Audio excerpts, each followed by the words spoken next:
Kaugnay sa protest caravan kontra PUB modernization bukas ng ilang transport group. Makakapanayan po natin si Manibela Chairman Mar Balbuena. Mar, magandang umaga. Magandang umaga po, Igan. Magandang umaga po sa lahat.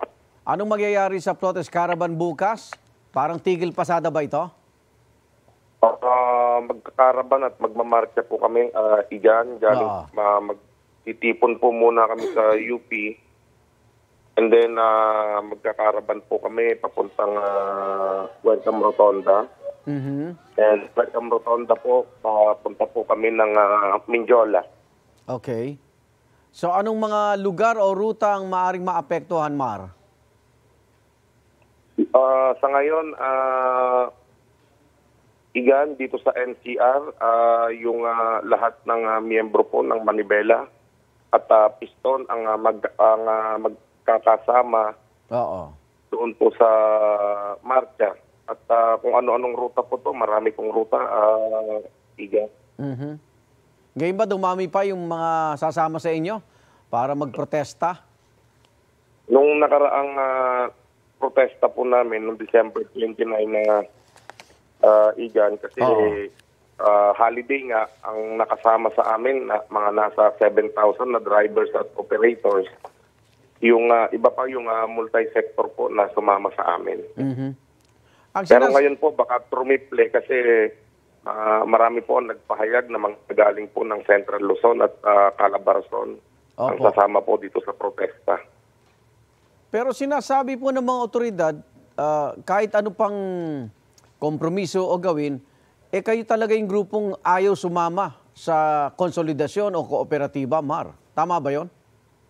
Tama po kayo, Igan, yun talaga yung ginigiit natin na pwede naman mag-modernize nang hindi kinakailangang mag-consolidate. Yung pagkooperatiba po, wala naman din problema doon. Pero yung konsolidasyon talaga, dahil nga po marami na sa grupo namin ang napilitang mag-consolidate at napuwersa na kumuha agad ng mga bagong unit na hindi talaga kayang bayaran. And ngayon, wala hanap buhay yung aming mga kasamahan. Kaya po ayaw na nating maulit pa ito sa iba. Yung panawagan yung tungkol sa prangkisa, yung validity. Sa ngayon ba wala nang hindi na valid yung prangkisa nyo after ng deadline?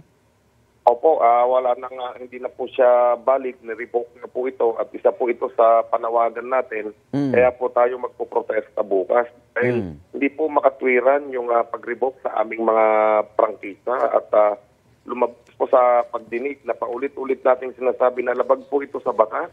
At saan pong provision doon sa aming mga prangkisa na kami ay i-revoke kung hindi po kami magko-consolidate. Opo. At malapit na rin matapos yung palugit, no? Na makapagbiyahe itong ating mga jeep.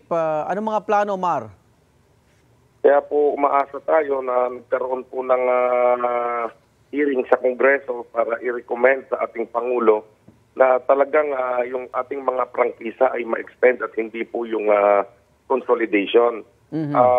Kung ano po yung gagawin namin, naghihintay pa po rin kami ng desisyon ng Supreme Court para magkaroon tayo ng relief. At magpatuloy pa po kami sa aming pamamasada habang yung mga scheme na nilalatag natin sa gobyerno, sana po ay mapakinggan para doon sa mga grupo na kagaya po namin na willing naman mag-modernize.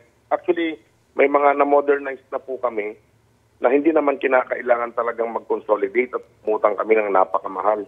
Yung modernize namin, Igan, hindi nga kami nakakuha ng kahit anong subsidy sa gobyerno.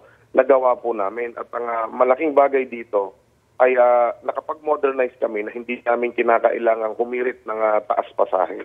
Hindi po ba win-win solution po ito? Okay, paliwanag ka doon sa mga pasaherong baka maapektuhan bukas, Mar. Kami po ay humihingi po ulit ng paumanhin, paulit-ulit at sinasabi nga na parang paulit-ulit na lang ito, wala naman nangyari, nagsasawa na sila. Ganun pa man ay humihingi po kami ng pangunawa dahil po kung kayo po ay nasa kalagayan namin na mawawalan na ng hanap buhay, baka hindi lang po ito ang inyong kayang gawin. Maraming salamat, Mar Balbuena po ng Manibela. Ingat. Maraming salamat po. Igan, mauna ka sa mga balita. Mag-subscribe sa GMA Integrated News sa YouTube. Sa mga kapuso abroad, subaybayan nyo kami sa GMA Pinoy TV at sa www.gmanews.tv.